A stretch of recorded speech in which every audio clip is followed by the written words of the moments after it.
Yeah, we're not doctors or giving any medical advice. This show is intended for educational purposes only, and you should talk to your doctor about any medical issues. Now, let's get at it.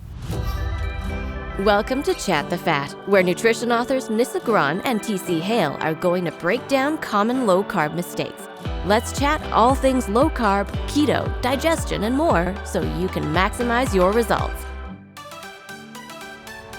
Hello and welcome back to Chat the Fat. This is episode 91. I'm TC Hale and I have no Nissa Gron today. I have no Nissa Gron today because we're going to share some really fancy insights with you. What happens is when we do our keto challenge, we do live videos in the Challengers Only support group and our Keto Decoded support group.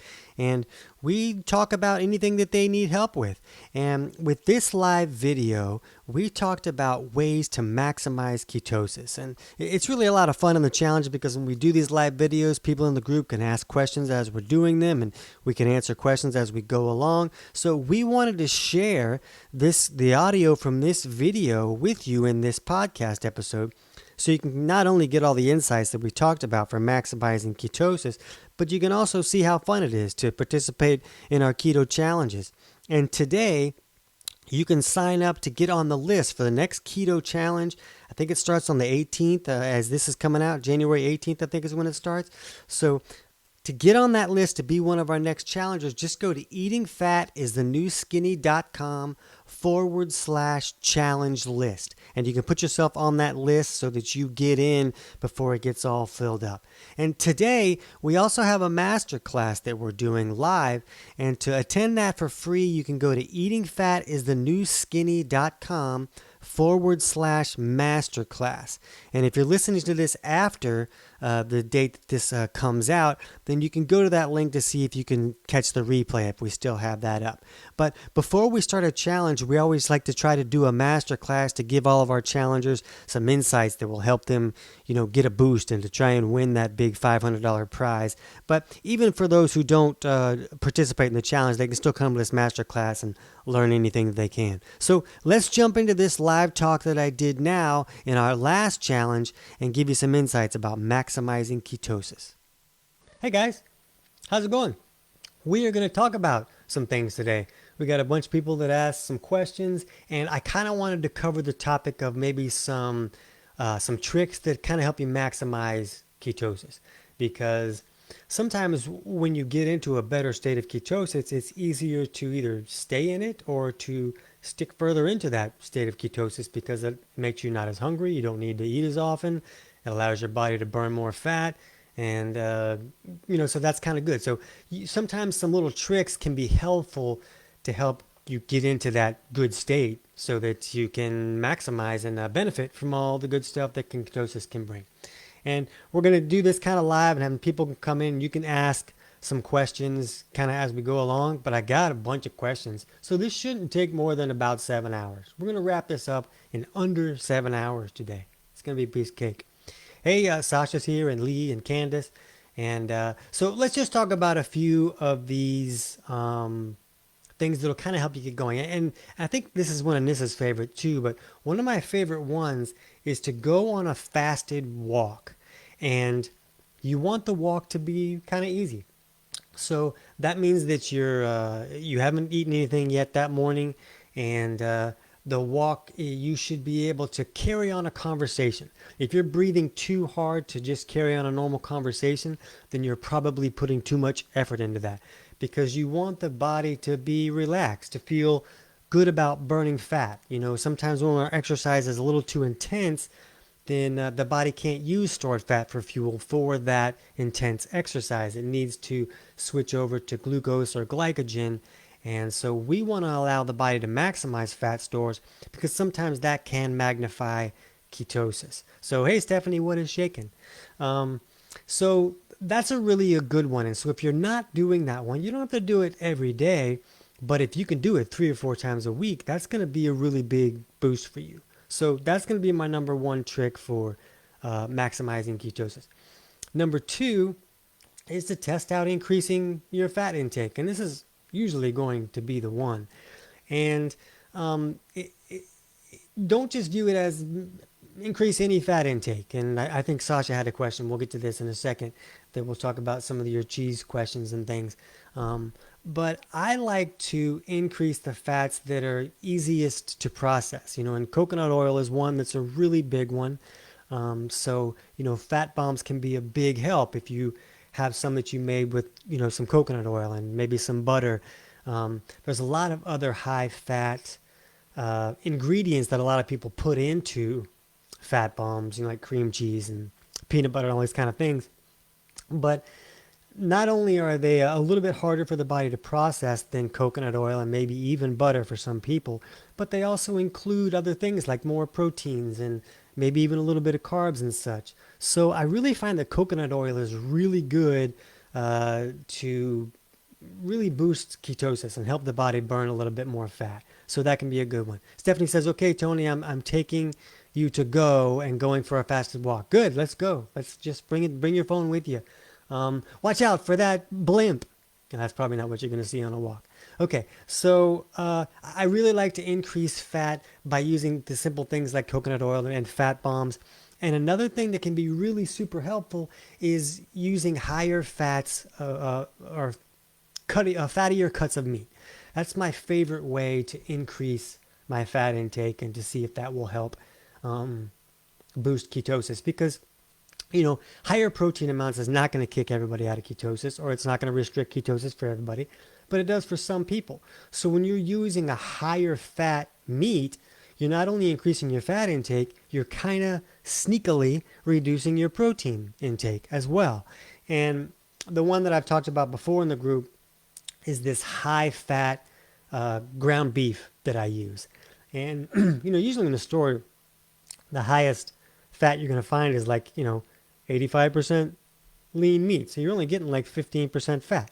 That's a ripoff. Give me some more fat.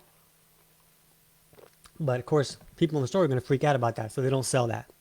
But U.S. Wellness Meats, where I get a lot of my meats from, has a high fat ground beef that's like 55% lean meat. So that's 45% fat in this ground beef. And so it's awesome.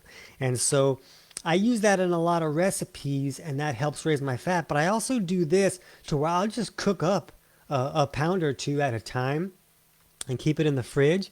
And when I'm warming up a meal, like in my convection oven that I use to just warm up meals, I'll just put a scoop or two of this ground beef in there and just have it on like as a side dish for whatever I'm eating. And it really raises the fat content of pretty much any meal that I'm eating. So I like that one a lot. I put the link on the description for this video here, because people are always asking me for that. So you can just find that right to that high fat ground beef, and they just deliver it to your house. So that's one that really helps a lot. But testing out increasing fat can be a big one. And like bacon, I don't know if you've heard about bacon, but it's delicious. And that's a protein source that has a higher ratio of fat than most protein sources. And I'll often just finish a meal off with just a piece of bacon. My meal didn't even include bacon, but it's like going to be my dessert. It's just bacon. It's yummy. So another one can be intermittent fasting. Can be great to maximize ketosis if you're ready for intermittent fasting, which means that you kind of need to be in ketosis before you're going to start trying to test out fasting. Otherwise, fasting is probably just going to raise stress hormones, and it could even make you further away from being in ketosis. So that can be problematic. So if you're ready, ketosis can be great. But if you're not, I also have one more that I like to try. And this is kind of what I did when I first started keto to help me get into ketosis faster. And I also used to try it if I, had like some kind of Carb-Up day or something. It helped me get back into ketosis faster when I wasn't as fat adapted, and got back into ketosis easier now. But instead of a meal, like if I wanted to fast but my body wasn't ready for it, instead of skipping a meal, I would just have smaller snacks that were higher in fat. Maybe it was like a bacon wrapped up in some cheese with a spoonful of coconut oil. Like that was going to be a little snack instead of having a full meal. And I was basically just telling my body, hey, you need fuel. Here's a little bit of fat. This is all I'm going to give you, really. It's just a little bit of fat. So here's something that's available to you, and you can use this right now. And maybe I would eat more often than if I was having a meal, but maybe every couple hours I would just have a really small snack of fat. And that helped me get into ketosis a little faster and get to the point where I could use intermittent fasting and skip breakfast or maybe even lunch too and stuff like that. So those are some great tips. See you later. Okay, sorry, I didn't answer any questions yet. Let's look at Jeanette says, how to eat when, hold on, I got questions. No, Stephanie's just giggling while she's walking. What is a Carb-Up day, Candace says. Candace, we haven't got to Carb-Up days with you yet. Carb-Up day is, I'm not going to fully explain this to you because I don't want you guys doing it. You really need to be in fat adapted before you start using Carb-Up days. And fat adapted means that you can eat some carbs on a day and you'll get right back into ketosis quickly, probably the next day or so. It's not going to take you a week or two like it may have when you first started. So a Carb-Up day is just a day of intentionally pulling yourself out of ketosis on purpose with whole food, real carbs. You're not going to have cake and bacon cheeseburgers as a Carb-Up day, but like sweet potatoes, that kind of thing. But in the course that comes with your membership, we walk you through how to do Carb-Up days, who should be doing them, who shouldn't be doing them, the benefits from them, times that it could benefit you to do them, all that stuff. So you'll go through all of that in the course, but do not do Carb-Up days until you're fat adapted. So for most people, that's going to mean that they've been in ketosis for 3, 4, 5, 6 months, something along that lines. You're not going to do Carb-Up days when you're first starting, or they're going to be called weight gain days. Because if you're not in ketosis and you're trying to get in ketosis and you're eating higher fat and you're adding carbs, it's going to be a mess. So there's a lot of techniques. It's way too much to talk about in this short video, but we go over it in a lot of depth in the new keto course and the Ready Set Keto courses. Okay, so Jeanette asks how to eat when you can't do keto yet due to digestive issues. And this is a great question. For Jeanette, she's been having some digestive issues. And so we like to see people eat the same way with digestive issues as when they first start on keto, which is they're going to start off on low carb to help their body adapt and to start burning more and more fat for fuel. And so we want to see somebody start with low carb. And if a person has digestive issues and they can't really process fats great yet, they're not really breaking down protein, they're going to need some carbs in there because that's the only fuel your body can access if you can't digest fats and proteins. And if a person has low blood pressure and low resources, they may need to use more medium carb foods once or twice a day, just to give themselves even more carbs. So maybe a person will have maybe some sweet potatoes or yams or butternut squash or berries or something like that, maybe with breakfast. And then later in the day, they lower their carbs a little more. And then maybe by night, they're not really having any carbs with their meal. And they're allowing insulin to come down. They're allowing the body to access stored fat for fuel, but they're not really going into ketosis yet because they're having carbs every day. Does that make sense? So that's kind of where you want to start off, because then when you do fix the digestive issues and you can process fats and proteins well, then you're already setting yourself up for success because, maybe in the afternoon and the evening, you were already doing well at burning fat. And your body's like, oh, I can do this. This works out pretty well. This is a backup fuel source. I like it. Insulin's coming down low enough that I can access this stored fat. So when you're doing that, and then when you go into keto, it's a great way to succeed. So that's kind of what you want to do if you're having trouble with digestion, and kind of set yourself up for when you want to go keto, you're ready and you get to win. It's fun to win. Okay, let's talk about Bree. Bree says, I enjoy a glass of wine in the evening on occasion. If it fits into my macros, is that okay, or will it generally throw me out of ketosis? And I know that spirits have no carbs, but are they worse or better than wine, or should I just bite the bullet and try to give them all up just to do it, just to stop it? So, there's a lot of different ways to view this, and it's going to depend on personality, physiology, and all this kind of stuff. So don't take anything I say as this is the rule. It's really not the rule. And we have a podcast coming up where we talk about alcohol and keto. And we're recording it tomorrow, so I don't even know. I think Nissa does this a little more, and she's okay with this, and has some wines that she uses and stuff like that. But I really like to see people, when they have a goal of losing weight or they're improving a major health issue that really requires doing the right things, I like to see them just drop it. And when you just drop it and you tell yourself, I'm not going to drink any alcohol until I do this or reach this goal or improve this issue or whatever it is. And there's a couple reasons. And the first reason is, when you just decide not to do it, now that battle that you have in your head, it's over. You don't have to do, is this the day that I'm going to do it? Or what if I do it today? I don't get to do it then. Or maybe I should do it then instead. It's horrifying. It's just this torture that we do to ourselves that we really don't need to do. And when you remove that battle in your head, you know, okay, I'm going to go out with my friends, and I know I'm not going to drink. So it's not going to be torture. I know what the situation is going to be before I get there. And it's just easy. And it makes it a lot easier. And there are personalities that is the way to do it, and that's the way to win. And there's other personalities that if I don't give myself a little bit, I'm going to snap, and I'm going to have 7 bottles of Jack Daniels in a night. And that's how they kind of roll. So that can be a couple different ways to view that. But the real thing with alcohol of any kind, whether it's wine, alcohol, or spirits, or whatever, is that it processes like sugar, and the body processes it like sugar. And the bad part is that it's liquid, and liquid sugars spike insulin higher than normal sugars because you have to eat and digest a candy bar, where if it's a liquid sugar, it goes right in and it hits the blood sugar harder.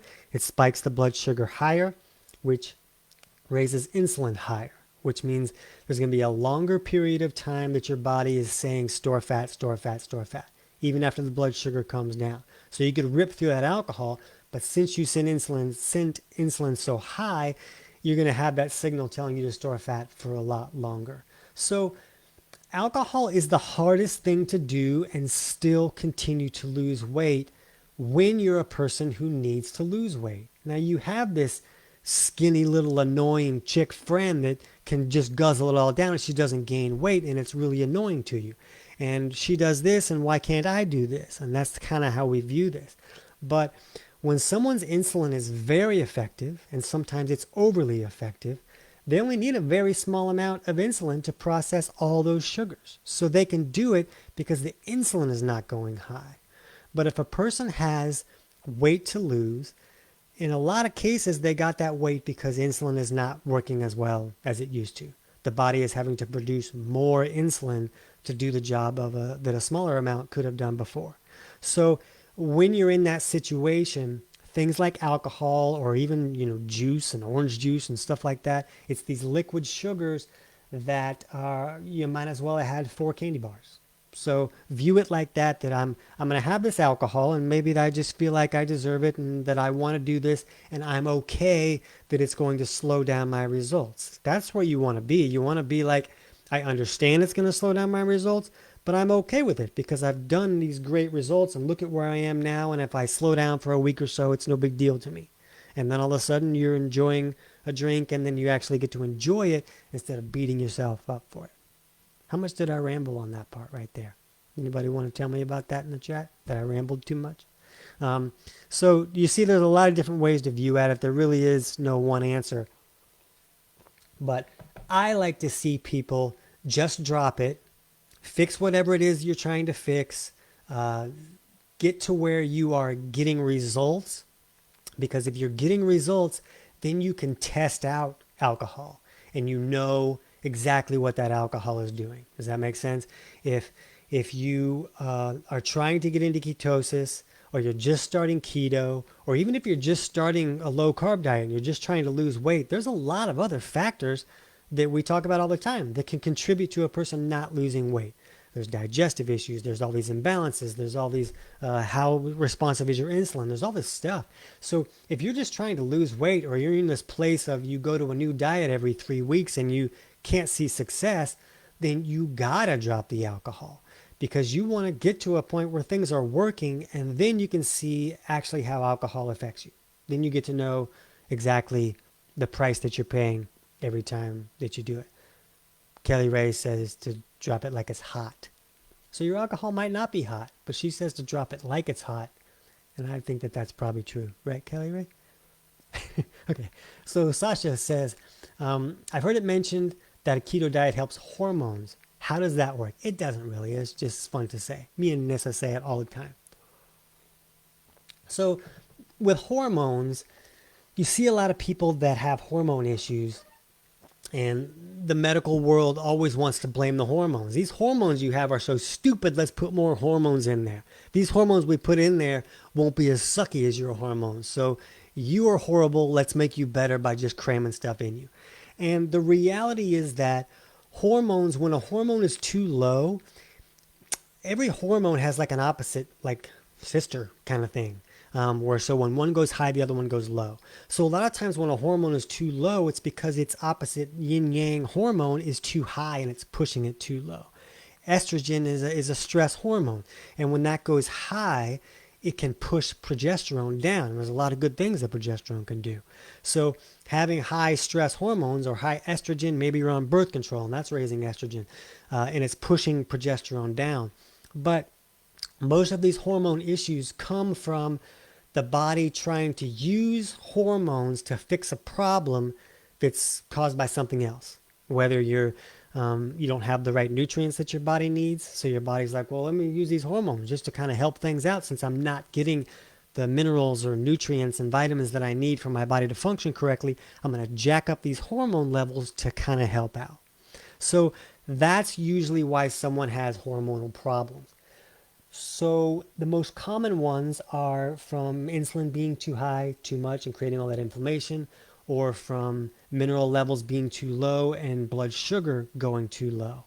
So what keto does is a lot of times when minerals are low, the body will do fine as long as there's glucose. But when glucose crashes too, then you're really screwed. And there's going to be problems, and the body's going to call on hormones to help out. And then your hormones are out of whack. Why are my hormones so crazy? So keto removes the spike and the crash of blood sugar. You're not eating as many carbs, and it's the high levels of carbs that create the spike and the crash. So if you're eating a little bit of carbs, you can keep the bloodstream on a more even keel and everything's okay. But when you spike and crash, that's the big problem. That's why keto works for seizures and such, because you're removing the spike and the crash. The crash is where the trouble comes in. Does that make sense? So a person can raise mineral levels and buffer that a little bit, but you really just want to keep the system on an even keel, and that's why keto works. A lot of times also, to really succeed at keto, most people, not everybody, but most people need to eat more real food to use a real food keto diet. And when you're doing that, it's easier to access actual nutrients instead of chemicals and artificial sweeteners and all that kind of junk. So now your body's getting what it needs. It's not freaking out and sending hormones all over the place. Make it? Dig it? You like it? Okay. CJ says, once we hit our goal, how to figure out our macros for maintenance and for a lifetime. So with your membership, we had this keto macros secrets revealed that Nessa did a great job putting together, and it kind of walks you through figuring out your macros and such. So when you reach your goals, you just want to turn down your fat burning ability. Does that make sense? You want to turn down your engines that you've ramped up so much. So you can either increase your carbs a little bit. I like to do more Carb-Up days, because there's a lot of other benefits that can come from Carb-Up days. So instead of just using a little bit of carbs all the time, because I like to, when I'm in ketosis, I like to keep my fats high because it keeps me satiated and I don't have to eat as often. If I'm eating carbs regularly, I have to eat 5 or 6 times a day, depending on how much I'm lifting and all that kind of stuff. So I got stuff to do. So I like staying in ketosis and not having to eat so much a day. I eat once or twice a day, and it's just easier. So I like to do more carb up days when I feel like I'm losing too much weight or I just want to maintain. So that can be a good way. But when Nissa talks about the figuring out your own macros in that bonus course that you're going to go through, then she kind of talks about, now raise this a little bit if your activity level is higher or if you're not wanting to lose as much weight or maybe your minerals are lower, that kind of stuff. So that can be, you're going to use that method instead. When you reach your goals, you're just going to go towards maintenance. Then you're going to use the macros that won't maximize weight loss so much, and that'll kind of keep you on a more even keel. I missed something. Okay, Anna says, Tony and Nissa, do either of you ever have off days? If so, can you give examples and what do you do? No, I'm a machine and I can't be stopped. That's a silly question. No, of course. I really was psycho for a long time, but I was psycho because I had health issues that needed to be improved. I couldn't talk. Are you kidding me? So it was important to me. So it kind of depends on what you have going on as to how strict you're going to be. But again, if someone has a lot of weight to lose or they have a major health issue, I like to see them do the best they can as often as they can, as much as they can, because the results become the motivation. The results end up being more gratifying than pie. I like being in shape better than I like cookies. So that's just where I am in my life. But it was like 8 years that I didn't eat a carb. I didn't eat anything wrong. I just did everything right because I wanted to improve my health, and I had some issues that took a lot longer to improve. So I did everything right. Now I can get away with more things that I want to do. So I will go off track and I'll have things that are not healthy at all, and I can do that from time to time, and it doesn't affect me negatively. I also have been doing this long enough that I know how to do the next right thing immediately. The next day I immediately get back on track. I never do. I'm going to do a 3-day bender. I don't do that kind of stuff because I know that I don't feel well when I do that. So I have the ability to get right back on track. Also, my crazy nuts thing might not be as severe as yours might be. So, that's a couple different ways to view that. But yes, now from time to time, I can go off track and I can do a carb up day that may have things that are not optimal in it. But I do this. I will say this. When I have something that's not on track, I know I'm going to do it. I like to remove the battle that goes off in your head. So if I'm going out to eat or I'm going to a football game or something like that, before I arrive, I know my plan and I always stick with my plan. So that seems to make it a lot easier, and I like to go that route a lot. Lee says, at what point do you make a decision to go super low on carbs, 10 or less, when the fat consumption is high, but still not into ketosis or minor ketosis gains? You want to look at, Lee, what's your fasting glucose? Is it high? Is it above 95 or 100? Because if it is, that's a sign that you're insulin resistant. So you're going to want to be more patient. So that can be an issue. Is your blood pressure really low? I know Lee's is not. I remember that he was having high blood pressure issues. But if your blood pressure is really low, that's more of a chance that your body's going to want to raise stress hormones, and that's going to restrict your ability to get into ketosis. So, you might want to be a little more patient. But if you've been doing keto for 2 to 3 weeks and you're not in a good state of ketosis, then yeah, let's ramp up our fat. And you really want to look at what your macros are. This is where the macros really help. And, I don't use macros anymore because I know where I am. I know what works for me. But in the beginning, the macros really help. And when you want to make an adjustment, the macros really help refiguring out the macros. Because I see a lot of people that they're just not doing enough fat. They think that they are because it's so much more fat than they were ever eating. But we hear from a lot of people that they'll show us exactly what they're eating and we'll be like, oh, okay, yeah, double that. double that amount of fat that you're eating. And when they do, they start to see results. So I'm not telling you to double your fat. I don't know, all your numbers and where everything is. And Lee says, I definitely am insulin resistant. So that just means you need to be a little more patient. Now, one good thing about being insulin resistant is that it's your body may already be in like this fat burning mode because it may already be good at it because it couldn't burn glucose as well before. The problem is that it turns just about every carb that comes in into fat because your body's not processing those carbs. So it has a good and bad side to it. I'm going over, but that's okay.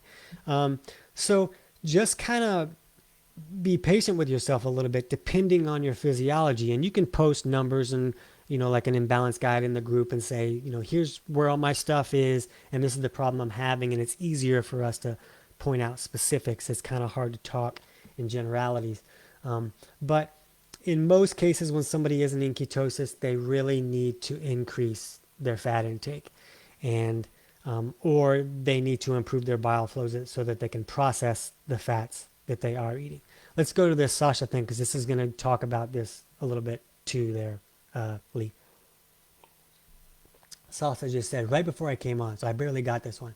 I've just read Nissa's email.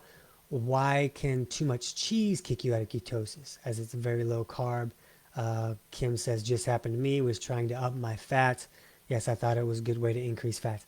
And it is a good way to increase fats for some people, but the lactose processes kind of like a sugar, and other proteins in some dairy can process like a sugar, even though they don't contain that many carbs. Does that make sense?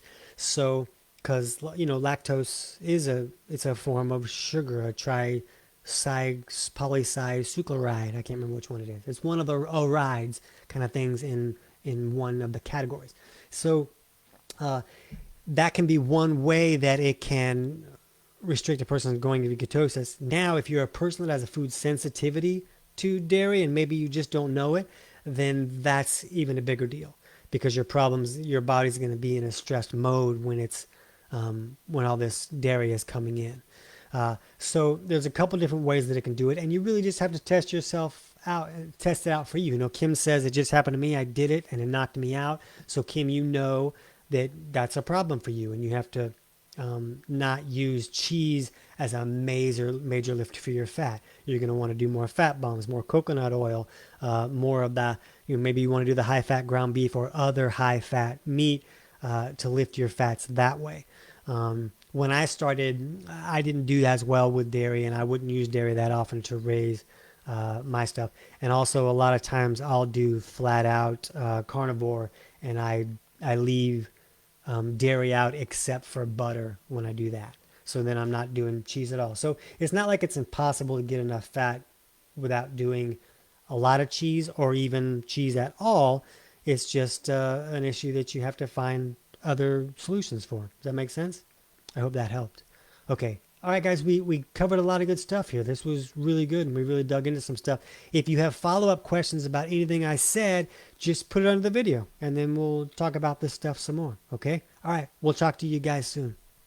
So there you go. I hope that was helpful. And again, if you want to get into the next challenge, just go to eatingfatisthenewskinny.com/challenge list and put your name on that list.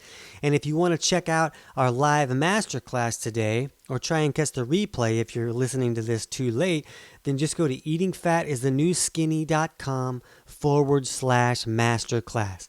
Okay, we'll see you guys next week. Whether you're brand new to keto or just looking to move past roadblocks, join us for our next Troubleshooting Keto Master Workshop. Go to chatthefat.com/workshop to find upcoming dates and register for this totally free event. You just might find your missing piece of the puzzle. Until then, we'll see you next week on Chat the Fat.